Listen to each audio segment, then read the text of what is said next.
Moving on to Bhairu Asana. Now bring your feet together and sit in a squatting posture. Hold your hands at the back and sit upright. Gaze at the navel, engage Mula Bandha. As you visualize Bhagavan Kala Bhairava a lot of time. दोवूपग की थल्या की माहिली core मिलाजी फना पानी उकड़ मोड़ वैसे. Moving on to Varahasana. Now squat all the way down to the ground. Keep your feet together, toes apart. Bring your elbows up to close to your head. And palms joined over back, facing downwards. Gaze to the tip of the nose as you visualize a boar, one of the 10 incarnations of Mahavishnu. पागथली की माहिली core मिलाजी फना पानी उकड़ बैसे. Moving on to Tripitasana. Now keep your heels touching. Bring your hips to the same level as your knees. Let your hands hang down.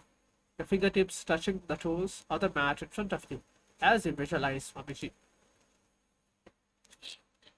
पार्श्वद्वय सम्मील्य स्थित्वा नितम्बं जानुप्रदेश आनीय तिष्ठेत् प्रपीठासनं भवति.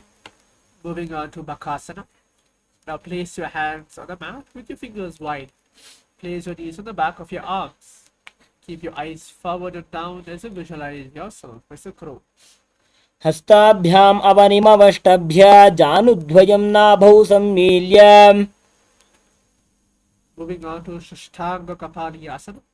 Now kneel down, head to the ground. You can use the palms split for support. You can raise your body on your head and move your legs into Padmasana. Gaze to the tip of the nose as you visualize Swamiji. आसन को गुण कपाल आछो होई. You can relax and sit in Vajrasana. Moving on to Guptasana. Now keep your toes flat, touching the opposite feet. Sit down between your feet. Let the heels come outside of your hips. Now place your hands on the respective knees. Sit straight. Gaze to the tip of the nose. Engage Mula Bandha. Visualize you are sitting in a secret seat with Paramashiva and Guru. Eternally chanting the japa Om Nityananda Paramashivoham. जानोर्वोरन्तरे पादौ कृत्वा पादौ च गोपयेत्. पादोपरि च संस्थाप्य उदं गुप्तासनं विदुः. Moving on to Vrikshasana 2. Now hands on the ground, fingers wide. Slowly lift the body up straight into a handstand. If you have a partner, you can use your partner, take a help of your partner for support, or even a wall for your support as well. Engage Mula Bandha as you visualize you are a tree with a deep roots onto the ground.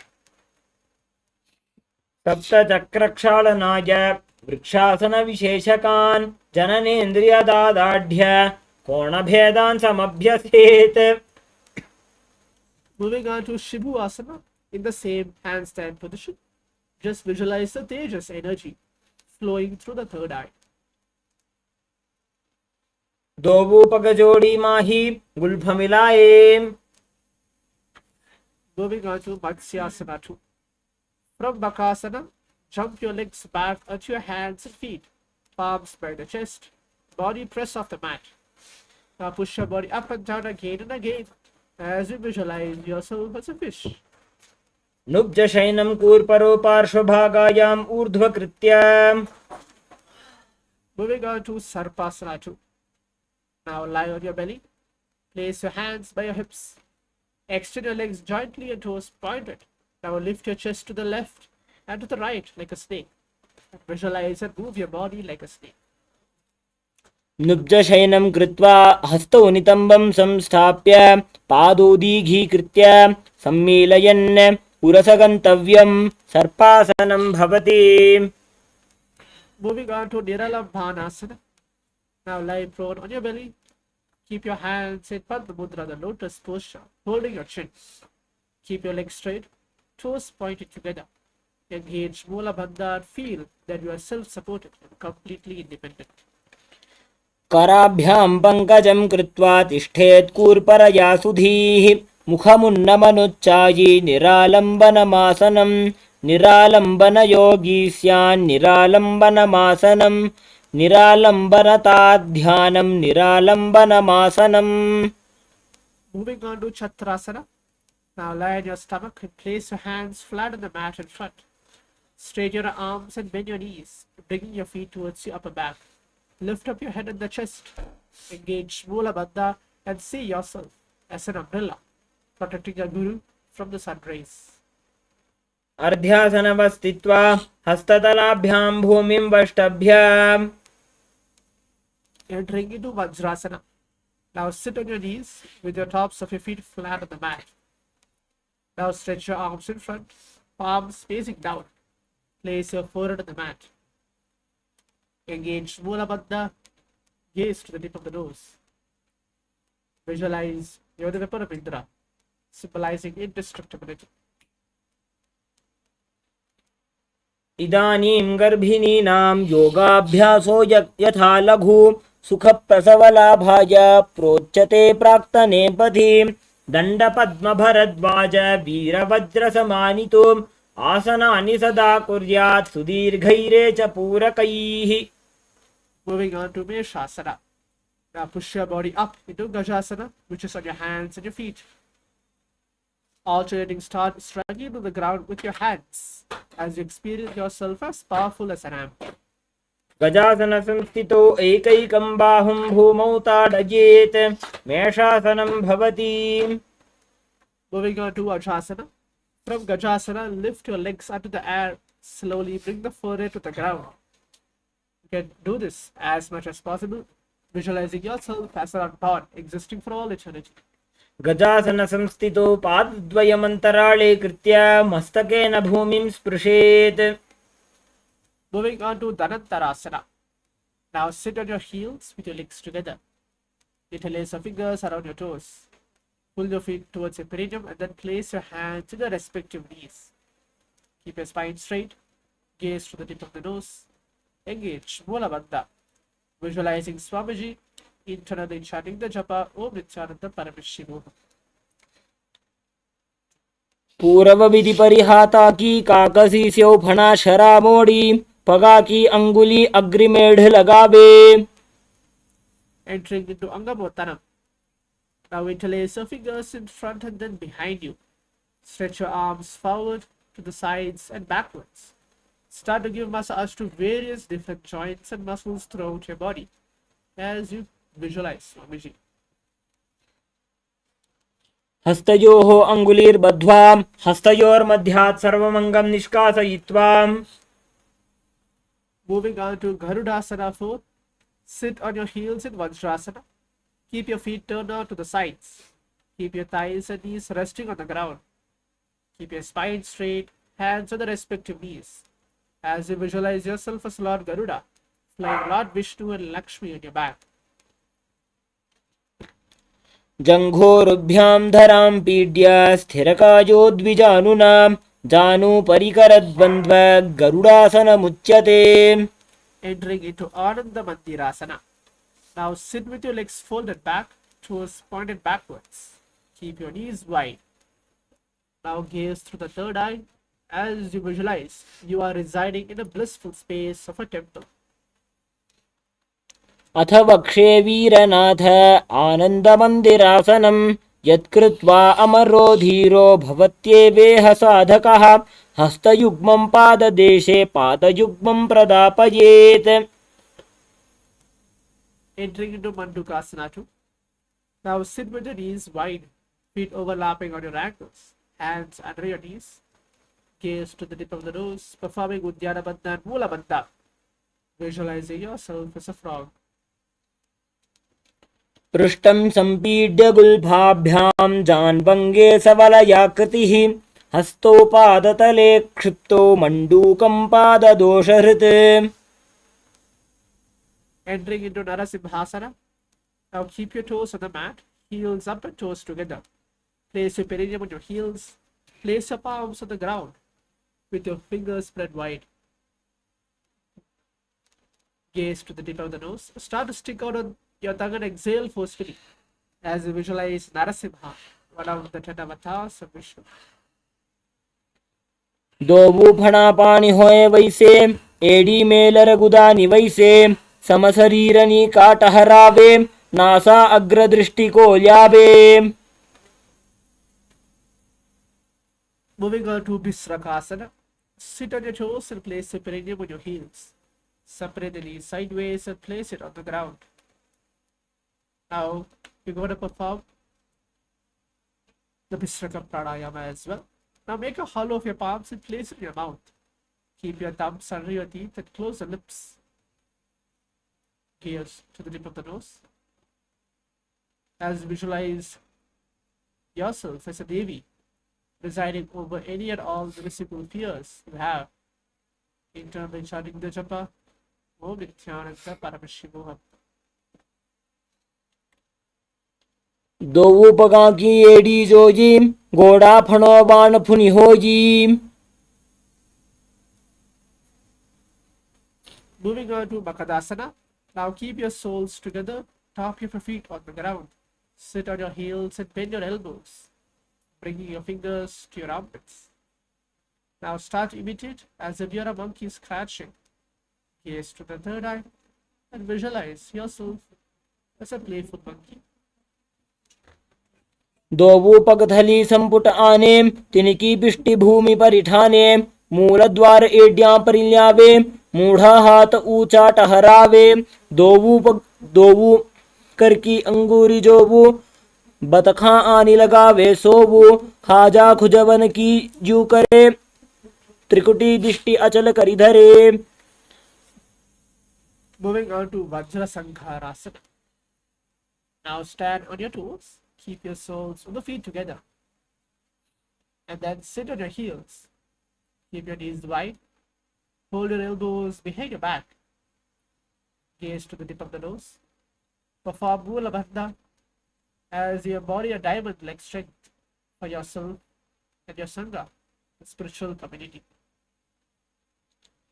प्रथम फणा पाणी होए बैसे दोवु एड़ी गुदानी वैसे गोड़ा उभा राखे धीर आड़े वाय पसारे धीर पृष्ठ दिशि दोवु कर आने तिनकी जुगत ऐसे विधि ठाने. Moving on to Kanchanasana. Now keep your toes down, ankles crossed behind. Then sit on your heels. Place your palms on the mat by your sides. Perform Udhyana Bandha and Mula Bandha.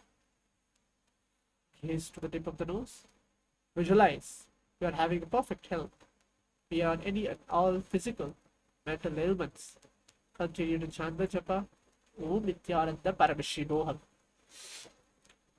खञ्जनासनमा वक्षे यत्कृत्वा सुस्थिरो भवेत् पृष्ठे पादद्वयं बद्ध्वा हस्तौ भूमौ प्रधारयेत् भूमौ हस्तद्वयं नाथ पातयित्वा नीलं पिबेत् पृष्ठे पादद्वयं बद्ध्वा खञ्जरेण जयी भवेत्. Moving on to Kurumasana. Now with your toes flat, cross your feet and place your perineum on the back of your heels. Keep your knees wide and on the floor. Rest your hands on the respective knees. Engage Mula Bandha as you visualize a turtle, having a stable body and mind, living for hundreds of years. गुल्भौ च वृषणस्याधो व्युत्क्रमेण समाहितौ ऋजुकाय शिरोग्रीवं कूर्मासनमितीरितम्. Moving on to Yogasana. With your toes flat, cross your feet and place your perineum on the back of your heels. Gaze to the tip of the nose. Engage Mula Bandha as you visualize Swamiji. गुदं नियम्य गुल्भाभ्यां व्युत्क्रमेण समाहितः योगासनं भवेदेतत् इति योगविदो विदुः. Entering into Vijogasana. Now stand on your knees. Cross your ankles behind and keep your feet near opposite knees. Hold your calves with your fingers inside and thumbs outside. Gaze to the third eye. Engage Mula Bandha. Now visualize you are in a space of eternal oneness, Advaita, with your Guru, Swamiji, internally chanting the japa, Om Nityananda Paramashivoham. घोड़ा वामो उबो होजी घोड़ा आड़ा राखे doji दक्षिपाद की पानी रहावे फनो वाम घोड़ा ढिल्यावे कोरवारली संधि भूटे के एडी वाम पादि संधि वे सेखे तामा ही करी बाहर आने, वाम पाद को फणो भूख ठाने। Moving on to Ustrasana 2. In a kneeling position, bend backward. Hold your ankles with your hands. Keep your arms straight. Push your hip forward and tilt your head back. Continue to perform Mula Bandha as you visualize yourself as a camel. मेरुदंड ग्रंथि दाढ्य संपिपादयि शुप्पुमान् कपोतोष्ट्रासनाभ्यास कुर्यान्मित हिताशनः। Moving on to Jhatyasana 2. With your heels together and hands on the soles of the feet, slowly lean back. Bring your elbows down to the mat and place back of your head on the mat. Gaze to the tip of the nose. Form Mula Bandha as you experience yourself as a lotus blooming in this posture. दोवो एडी संपुट करे, सोले मूल द्वारि तरि धरे, फना पानी उकड़ होए वैसे, बहुरी पिष्टि दिशि करे जो ऐसे। Moving on to Virathasana. Now sit on your knees with your thighs and calves together. Lean back and touch your back to the ground and then rise up. Use the support of your hands if needed. Do this again and again. Gaze to the tip of the nose as you visualize the healing and liberation of all causal and subtle forms of your body. जंगा पृष्ठिभूमो निधाय जंगोदरयोः ऊरुनि संस्थाप्य।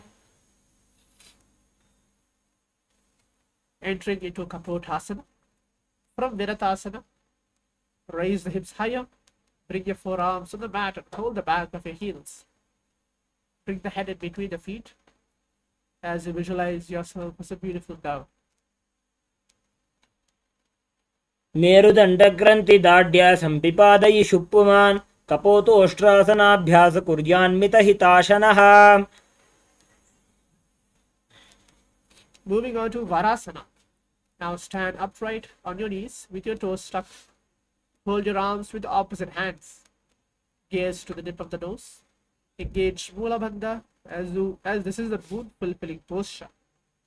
You can take a moment. Ask Paramashiva which mood that you want to manifest in today's day, which reality that you want to manifest as you internally chant the japa Om Nityananda Paramashivoham. जानुनी भूमौ संस्थाप्य हस्ताभ्यां बाहु परस्परं धृत्वा शरणं तिष्ठेत् वारासनं भवति। Moving on to Varahasana 2. Now keep your knees together and toes tucked. Lean forward and bring your elbows to the mat. Rest your hands on the head and your buttocks on your heels. Engage Mula Bandha, visualizing yourself as a bull, one of the 10 incarnations of Mahavishnu, internally chanting the japa Om Nityananda Paramashivoham. सूर्यं चन्द्रं भेदनानि आसनानि निकथ्यन्ते कूर्परौ भूमौ स्थापयित्वा जानुभ्याम् अवनिमवष्टभ्य हस्तौ मस्तके संस्थाप्य पार्श्वनितम्बे संस्थाप्य तिष्ठेत् वराहासनं भवति। Moving on to Mundasana. Now kneel down and place your elbows on the mat, shoulder width apart. Interlace your fingers and place your head on the mat. Now support it holding with both of your hands. Walk your knees forward and lift your knees up, your hips high. Raise the body upside down now. You can use the partner or a wall for support as you visualize yourself as a lobbed tree. अधो मुण्डासनं वक्षे सर्वेषां प्राणिनां सुखम् ऊर्ध्वमार्गे पदे दत्वा धारयेन्मारुतं सिद्धिः।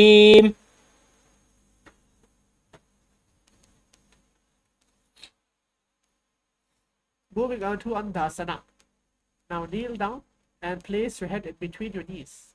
Elbows are adjacent to your knees. Hands holding your head. And now exhale slowly through your mouth. Engage Mula Bandha as you gaze to the tip of the nose, visualizing Swamiji. प्रथम पगथली समटहरावे कोरमाहिली उभे मिलावे फना पानी उकड़ कर बैसे दोबू AD गुदानी वैसे। Moving on to Viparita Shalabhasana. You can use the weights to intensify the practice of this posture. Now lay in your belly. Keep your arms extended straight out. Lift your thighs, arms, chest off the ground.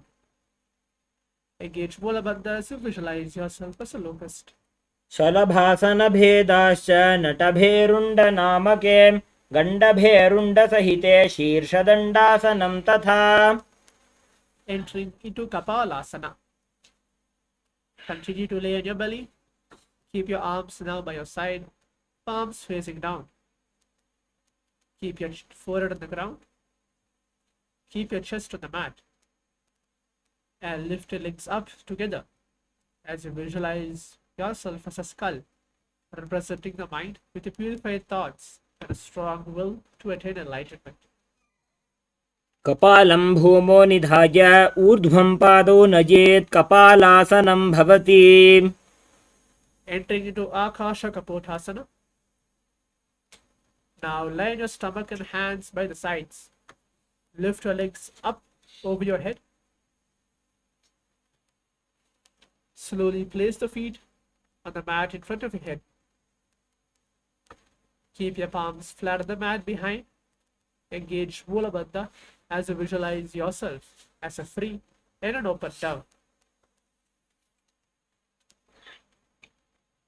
उष्ट्रासने स्थित्वा चर्णौ भूमेरुत्थाप्य मस्तकोपरि नीत्वा पृष्ठप्रदेशेन भूमौ स्थापयेत् आकाशकपोटं भवति. Moving on to Chatakasana. Now sit on your knees and bring the chest down. Keep your hands flat on the mat and forearms on the ground. Now be steady in this posture as you engage Mulabandha and visualizing yourself as a sparrow. कूर्परपर्यन्तौ हस्तौ धरामवष्टभ्यां जानुनीनाभौ संकुञ्च्य तिष्ठेत् चटकासनं भवति. Entering into Vrishchikasana too. Now kneel down, hands and elbows on the mat. Now keep your raised legs, bend your back to touch your feet on the head. Lift your chin and hold as you engage Mulabandha, visualizing yourself as a scorpion. You can do the best of your ability for performing this very posture. विच्छेव पुच्छप्रतिमां घ्रिपार्ष्णि धृत्वा स्वशीर्षे चिबुकं विधार्यकौ.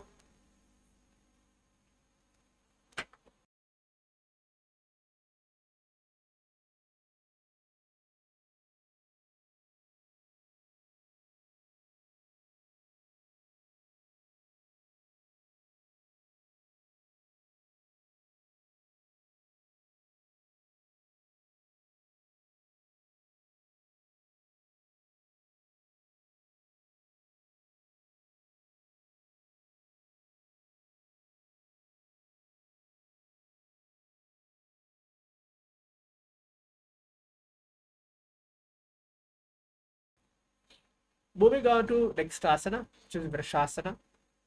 Now place your perineum down on your right heel. Keep your left foot outside of your hip, ankle to the side. Place your hands to the mat. Engage Mulabandha as we're going to perform the Antaranga Pranayama, visualizing yourself as a bull. याम्यगुल्फे पादमूले वामभागे पदेतरं विपरीतं स्पृशेत् भूमिं वृषासनमिदं भवेत्. Moving on to Dolasana. From a kneeling position, place your hands flat on the mat in front. Lift your knees off the ground. Cross the toes of your left foot over top the right. Get your balance above the mat. As you visualize Swamiji, continue to perform the Antaranga Pranayama.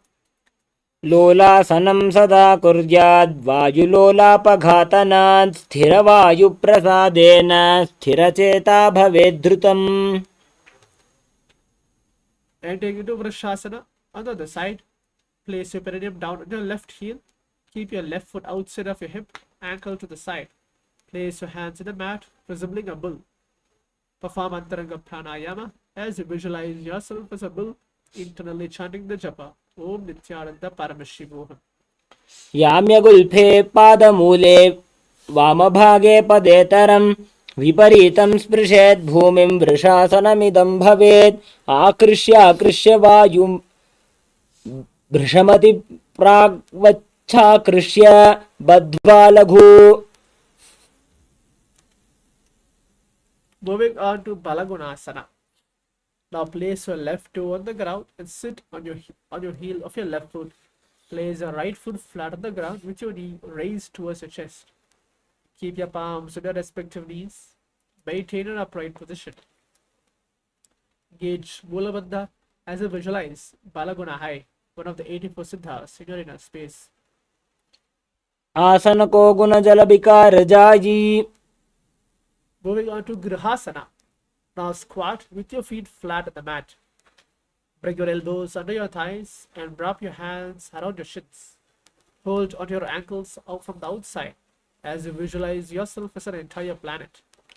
पादतले भूमौ संस्थाप्य जानुमध्ये कूर्परौ स्थाप्य हस्ताभ्यां गुल्फप्रदेशो धृत्वा तिष्ठेत् ग्रहासनं भवति. Entering into Balagunasana on the other side. Now place your right toe onto the ground and sit on your heel of your right foot. Place your left foot flat on the ground with your knee raised towards your chest. Keep your palms on your respective knees. Maintain an upright position as you visualize Balaguna high, one of the 84 siddhas in your inner space. आसन को गुण जल विकार जायी गुदं पार्ष्ण्यातु पाणिभ्याम्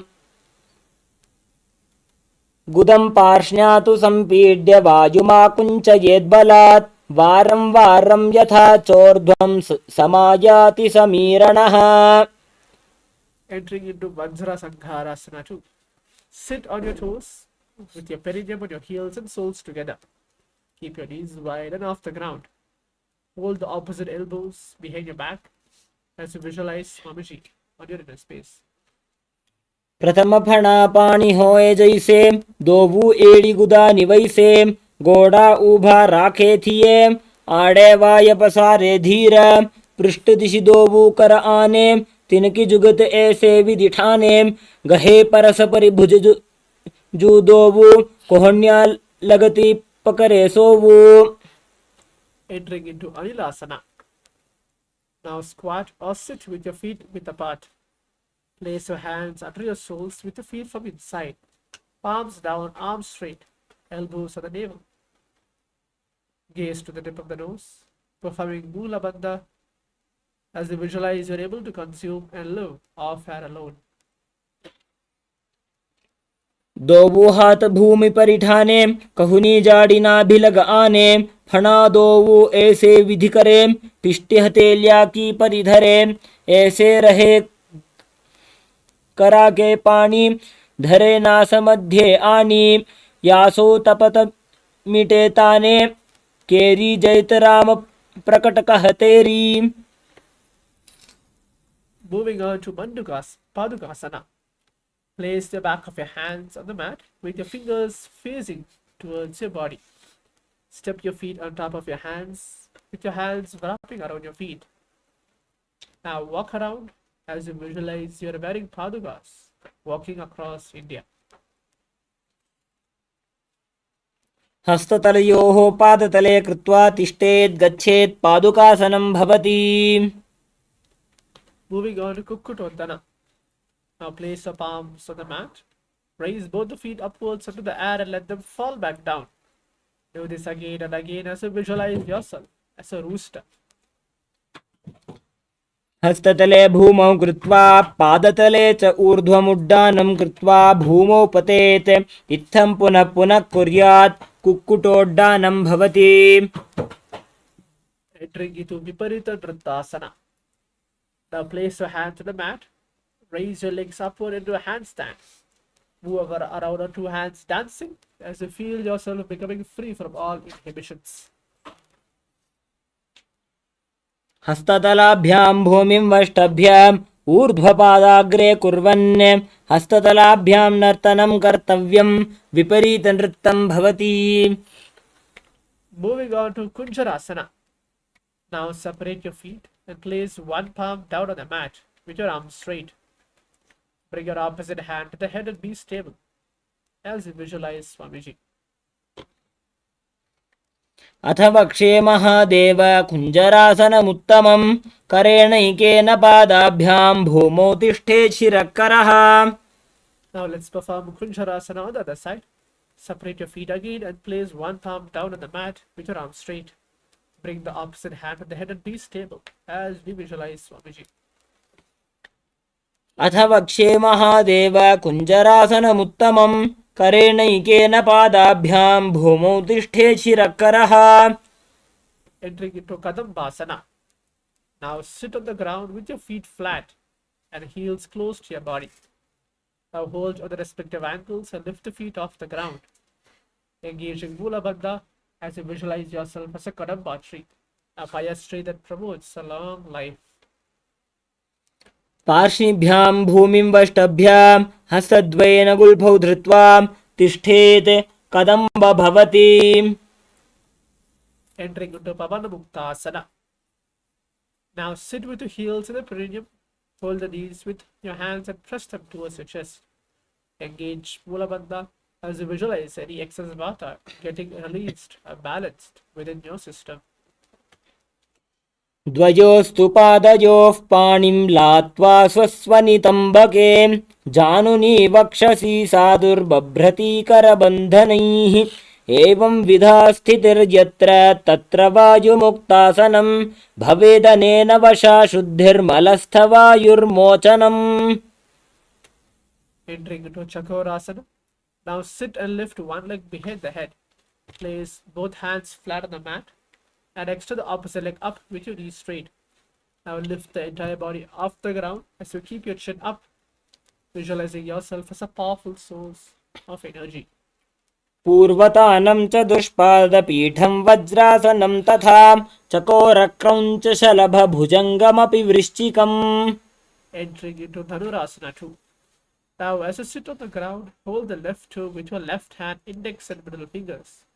Pull the foot to the left here. Extend your right leg out, keeping it straight as you hold the big toe with your right hand. Now visualize you're holding Paramashiva's spoon as you eternally chant the japa Om Nityananda Paramashivoham. पादाङ्गुष्टौ तु पाणिभ्यां गृहीत्वा श्रवणावधि धनुराकर्षकाकृष्टं धनुरासनमीरितं गुदं पार्ष्ण्यातु सम्पीड्य वायुमाकुञ्चयेद्बलात् वारं वारं यथा चोर्ध्वं समायाति समीरणः. Entering into Ashtavakrasana. Now lift your left leg over top of your left shoulder. Bring your right foot across and hook on top of your left foot. Lean forward and down while extending the legs out to the left. Now slowly lift up your head and chest and find your balance as you visualize yourself as a flying crane. वासिष्ठमथ कौण्डिन्यम् ऊर्ध्वकुक्कुटमेव च अष्टावक्रमथोत्तानं मयूरं सेतुबन्धनम्. Entering into Pranasana. Now place your right foot on the left thigh and bring your left foot flat on the ground. Have your left shoulder underneath your raised left leg and place your hands flat on the ground. Gaze to the third eye as you visualize your immortal, able to exist solely from prana. एतत् प्रभेदं वक्ष्यामि करोति यस्य चामरः एकपादमुरौ बद्ध्वा स्कन्धेऽन्यत्पादरक्षणम्. एतत् प्राणासनं नाम सर्वसिद्धिप्रदायकं वायुमूले समारोप्य ध्यात्वा कुञ्चप्रकारयेत्. Entering into Parshamatsendrasana.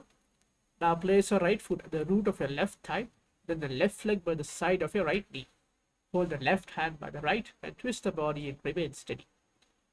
Gaze to the third eye as you visualize the great sage Matsyendrana.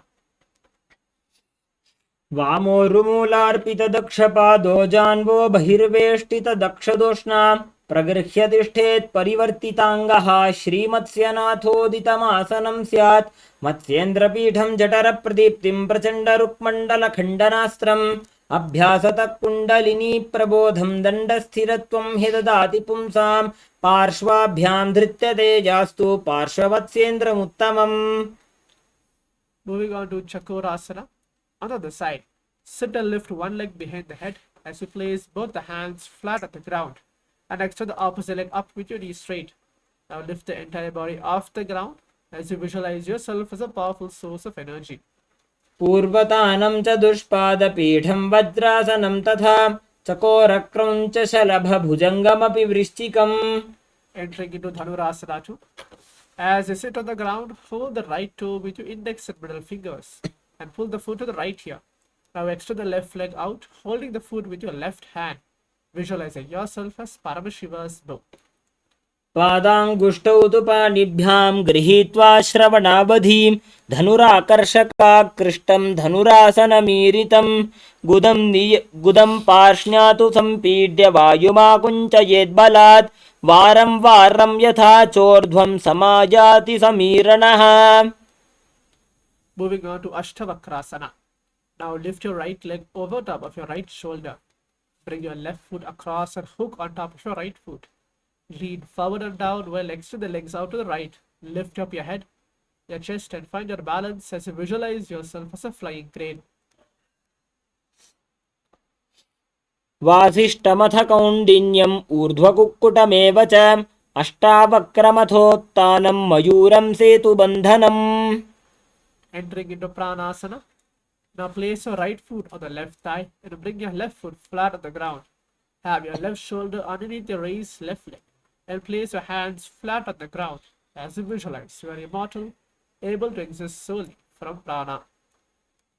एतत् प्रभेदं वक्ष्यामि करोति यः स चामरः एकपादमुरौ बद्ध्वा स्कन्धेऽन्यत्पादरक्षणम् एतत् प्राणासनं नाम सर्वसिद्धिप्रदायकं वायुमूले समारोप्य ध्यात्वा कुञ्चप्रकारयेत्. Entering into Parshamatsendrasana.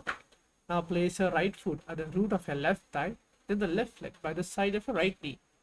Hold the left leg by the right hand and twist the body and remain steady as you visualize the great sage, the yogi, Matsyendranath.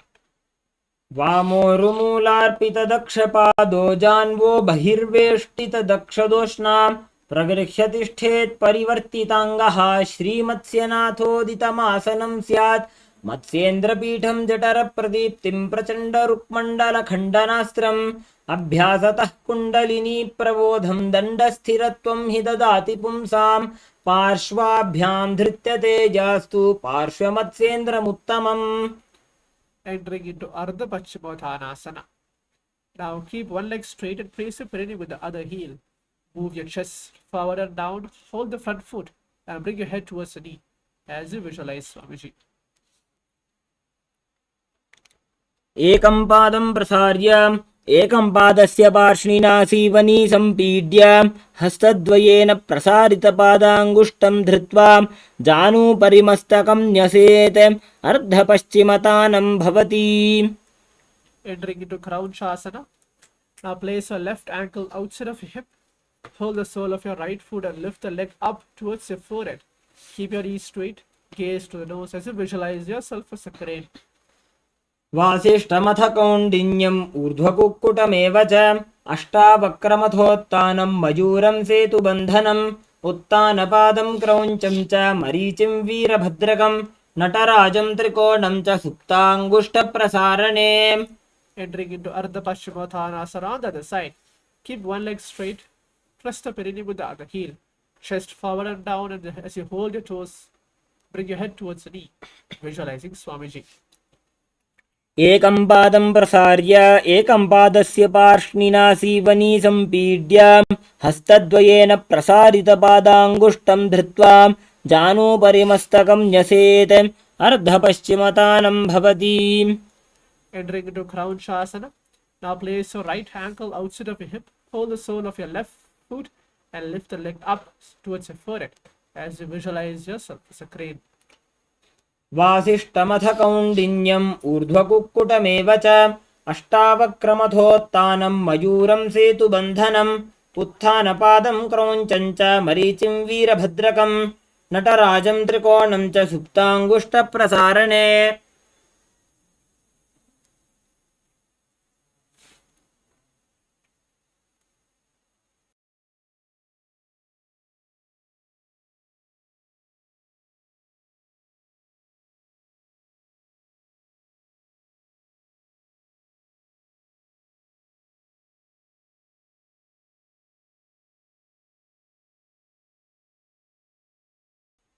Entering into Swastikasana, sit with your soles between the thighs and calves. Keep your spine straight, palms resting on your knees. Gaze to the tip of the nose as you embodying peace, well-being, good fortune and prosperity. जानोर्वोरन्तरे सम्यक् कृत्वा पादतले उभे ऋजुकाय समासीन स्वस्तिकं तत्प्रचक्षते. Moving on to Gorakshasana. Now keep your feet in the same position. Cover your heels with the respective hands. Tuck the chin to the chest as we perform Jalandhara Bandha and Mula Bandha. Gaze to the tip of the nose as you visualize the great sage Goraknath. जानोर्वोरन्तरे पादौ उत्तानौ व्यक्तसंस्थितौ गुल्फौ छाच्छाद्य हस्ताभ्याम् उत्तानाभ्यां प्रयत्नतः कण्ठसङ्कोचनं कृत्वा नासाग्रमवलोकयेत् गोरक्षासनमित्याहुर्योगीनां सिद्धिकारणम्. Moving on to Bhagasana 2.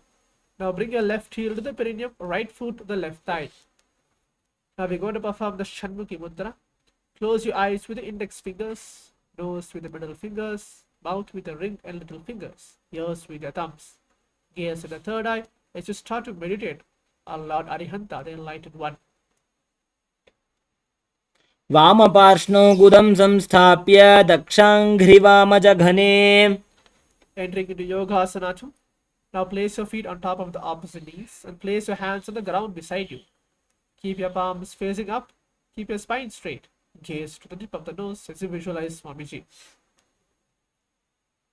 उत्तानौ चरणौ कृत्वा संस्थाप्योपरि जानुनोः आसनोपरि संस्थाप्य चोत्तानं करयुग्मकं पूरकैर्वायुमाकृष्य नासाग्रमवलोकयेत्.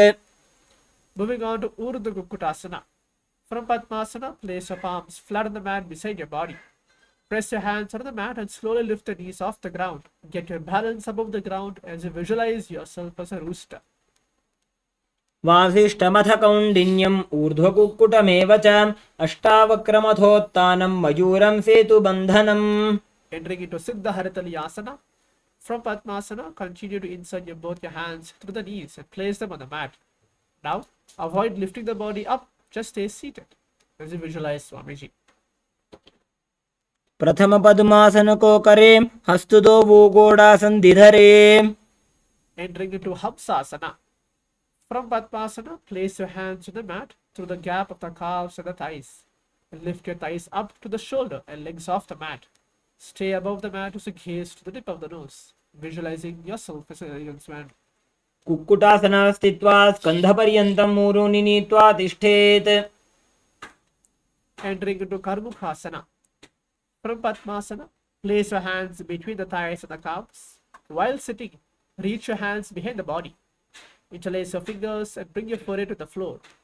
Gaze to the tip of the nose as you visualize yourself as Paramashiva's bow. प्रथम पद्मासन को करे गोडासंधि माहि करि धरे तरफ दूसरी कर दो वो आने कोन्या ऊपर संधि ले ठाने. Entering into Kurmasana 2. From Padmasana, continue to insert both the hands through the thighs and the calves. Bend your elbows and hold your respective shoulders with your hands as you visualize you're a turtle, having a stable body and mind to live for hundreds of years. बाई जंघ परि दक्षिण पावा दाई जंघ परि बाई ल्यावा. Entering into Granthi Bedasana. Now bend your elbows and hold the respective shoulders with your hands. Bend your head down. Tuck the chin to the chest as we perform Jalandhara Bandha and Mula Bandha. Gaze to the tip of the nose as you visualize you are rejoicing in your Paramashiva's secret knot posture. अथ वक्षे नीलकण्ठ ग्रन्थिभेदासन शुभं ज्ञात्वा रुद्रो भवे क्षिप्रं सूक्ष्मवायुनिषेवनात्. Entering into Uttana Kurmasana. From Padmasana, lay on your back and bend your elbows and hold on your respective shoulders with your hands. Gaze to the tip of the nose as you continue to visualize you're a turtle. Kukkutasana बन्धस्थं कराभ्यां धृतकन्धरं पीठं कूर्मवदुत्तानमेतदुत्तान कूर्मगम्. Moving on to Pangu Kukutasana. From Padmasana, place both the hands through the gap of the thighs and the calves. Place one hand flat on the mat and hold its wrist with the other hand. Now lift the body up and hold as you visualize yourself as a rooster. कुक्कुटासनस्थित्वा एकेन हस्तेन अन्यसमनिबन्धं धृत्वा Now repeat Pankukutasana on the other side as you visualize yourself as a rooster.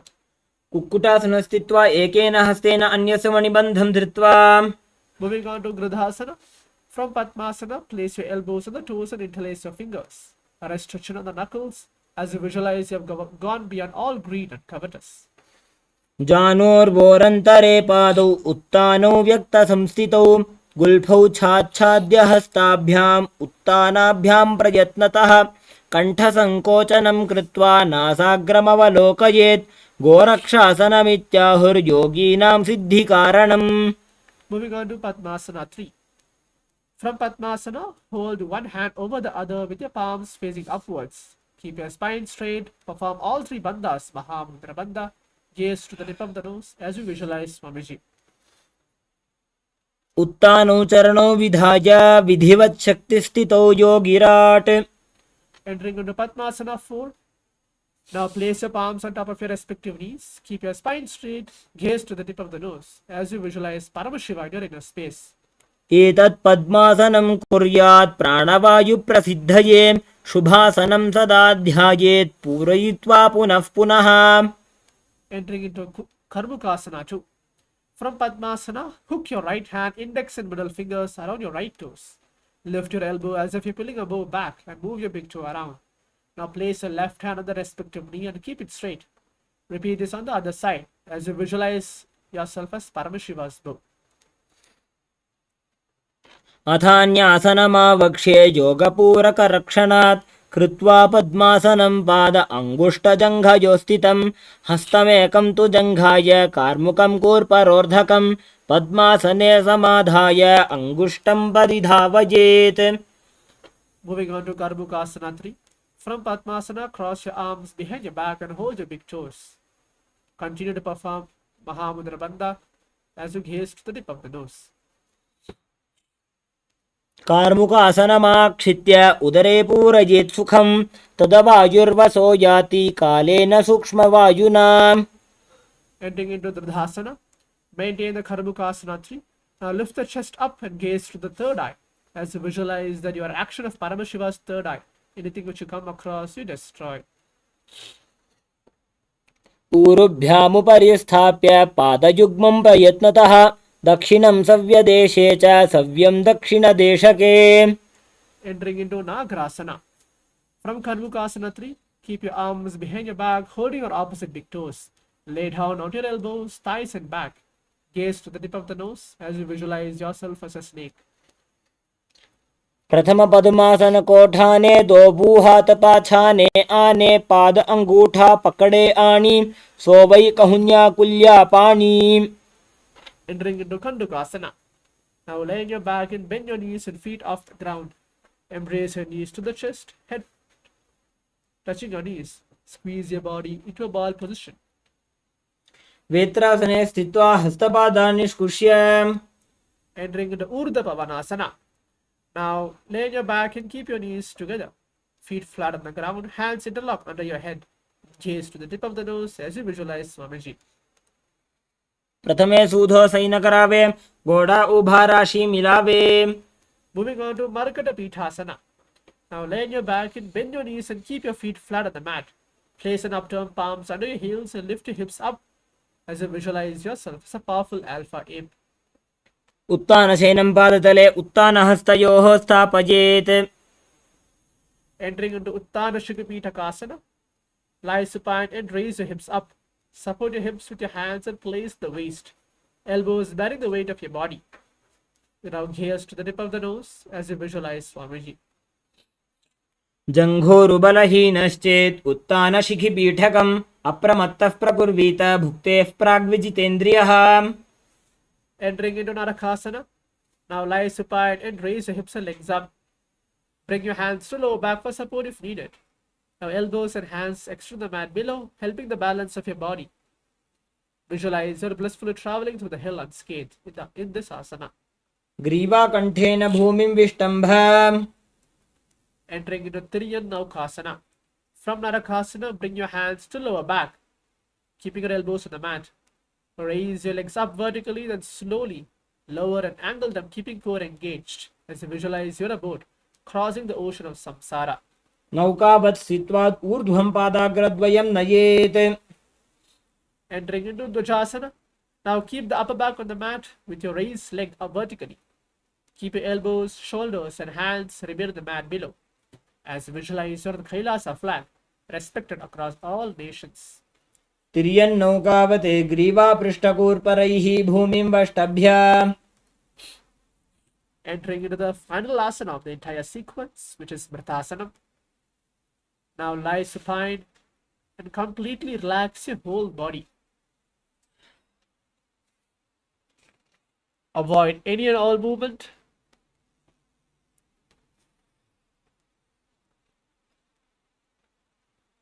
Perform the Shakti Charan Mudra.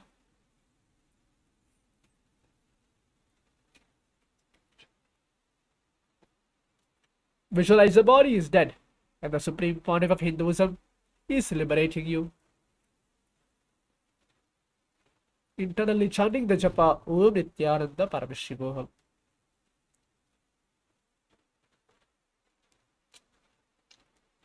उत्तानं शववद्भूमौ शयनं तु शवासनं शवासनं श्रमहरं चित्तविश्रान्तिकारणम्.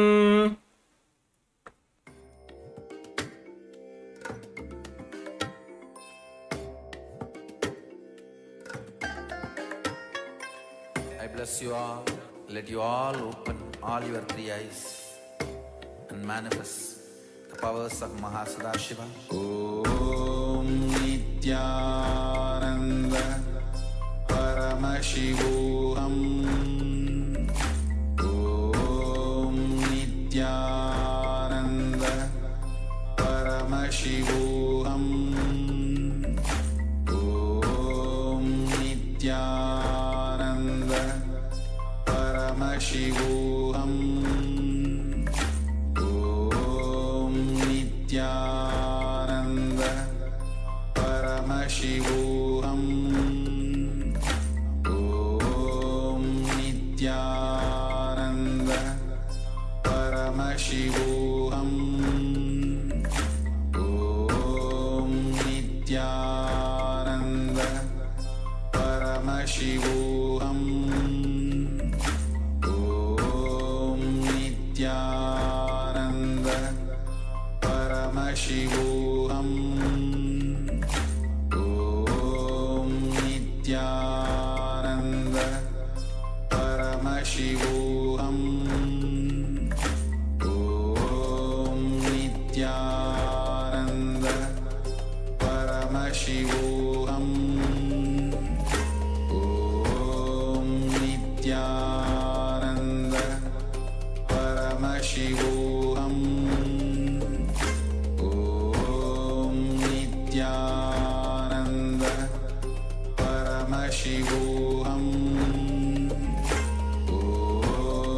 Nityananda Paramashivoham. Om Nityananda Paramashivoham.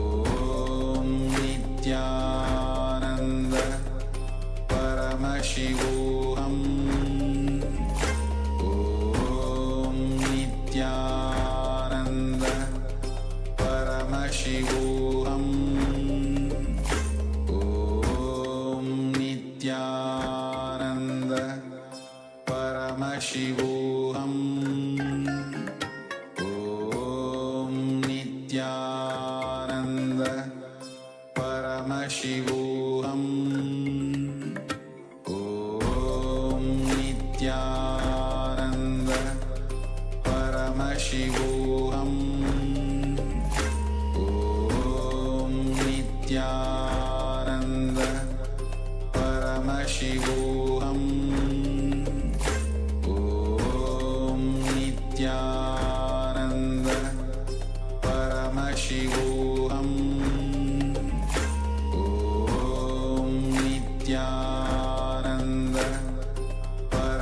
Paramashivoham Om Nityananda Paramashivoham Om Nityananda Paramashivoham Om Nityananda.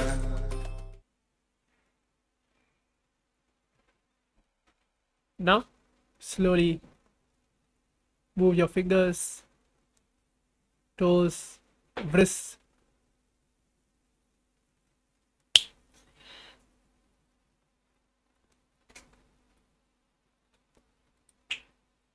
Rock your body side to side.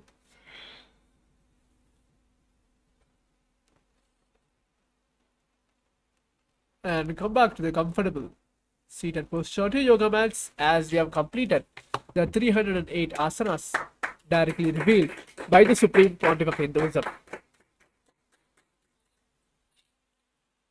Now, we're going to move on to the next session. For all the Paramashivoham Level 2 participants, we'll be having the next power manifestation session coming up. Stay tuned, as this is the best time right after this Nityananda Yoga, as we rejuvenated our body and mind. Let's all allow ourselves to manifest the space of Paramashiva, the powers of Paramashiva into all of us that we are going to manifest today.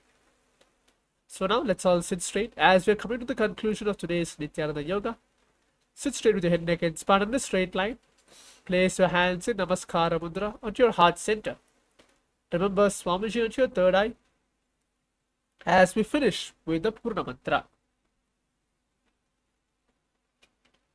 ॐ पूर्णमदः पूर्णमिदं पूर्णात् पूर्णमुदच्यते पूर्णस्य पूर्णमादाय पूर्णमेवावशिष्यते ॐ शान्तिः शान्तिः शान्तिः हरिः ॐ तत्सत् सर्वं भगवत् श्रीनित्यानन्द परमशिवपादुकार्पणमस्तु ॐ नित्यानन्दम्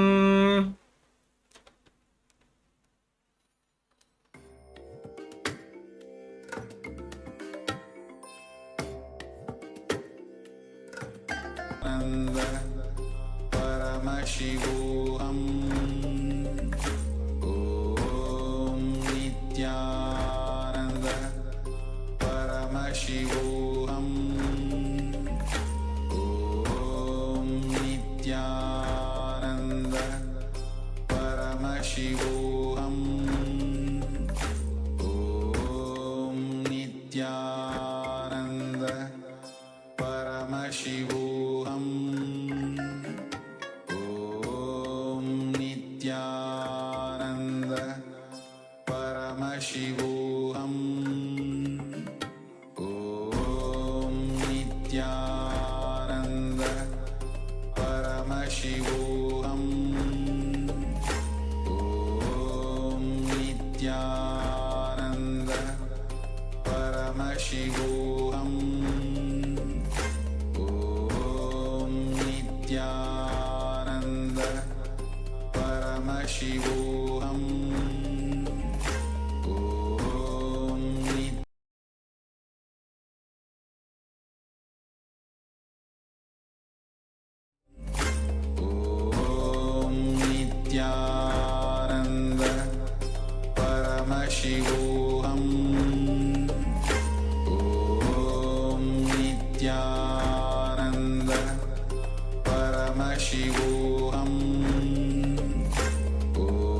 Om Nityananda Paramashivoham Om Nityananda Paramashivoham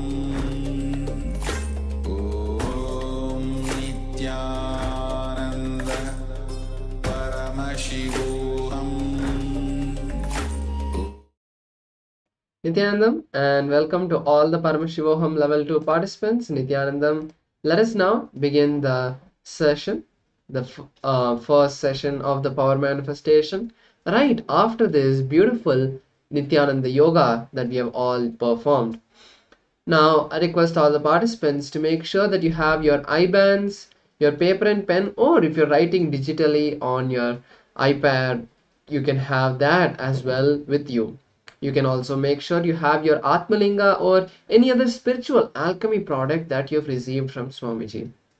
So with this, let us enter the power manifestation by first invoking Paramashiva's presence. We'll be chanting the Shastra Pramana, the scriptural reference once again, invoking Paramashiva's presence, and once again remembering the direct words that Paramashiva has revealed to us, the words and the technique that Paramashiva has given us to manifest this power. So this power is from the Vijnana Bhairava Tantra, Sutra 34, where Paramashiva reveals this beautiful science. Kapalantarmanonyasya tishtanmilitalochanaha kramena manaso dadyat lakshayet lakshyamuttamam. Paramashiva says, by fixing the mind on the inner space within the crown center, sitting stably without any movement, having the eyes closed in succession, by that stability of the mind in inner space through the power of third eye, one directly sees the ultimate goal, Lakshyam, having the vision beyond the sight that reveals any place or object, attaining the space of oneness with the source, Paramashiva. So this beautiful Shastra Pramana, once again, has given us the technique to manifest this, telling us that first bring the awareness to the third eye and visualize Swamiji in our inner space. Once we do that, then we'll be chanting the Mahavakya to bring the stability of the mind and inner space, entering that space of oneness with Paramashiva. Once we enter that space, we attain the ultimate space of oneness with the source Paramashiva, and as a side effect, the powers of the third eye manifest in us. So with this, let us enter today's power manifestation, round 1. I request all the participants to keep your eyes closed now. Let's enter the first round of the manifestation. Blindfold your eyes. Make sure you use a cloth or a blindfold to close your eyes so that it helps you more powerfully enter that space of unclutching. All the distractions that happen because of the light falling on your eyes is completely removed. I request all the participants to make sure you close your eyes with an eye band.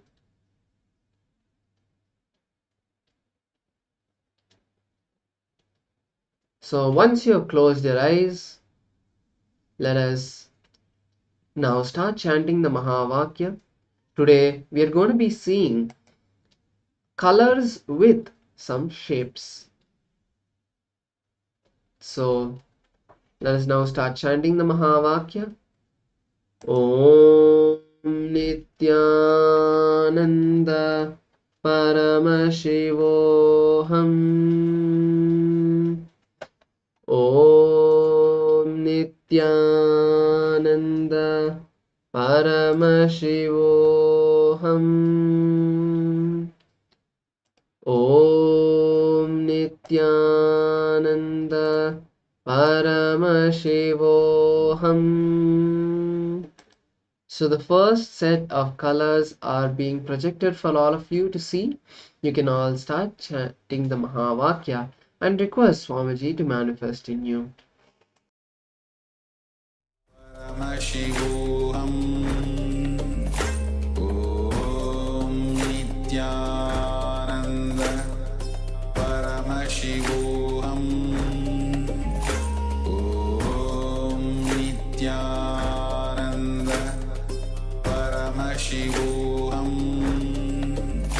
Om Nityananda Paramashivoham. Om Nityananda Paramashivoham. Om Nityananda Paramashivoham.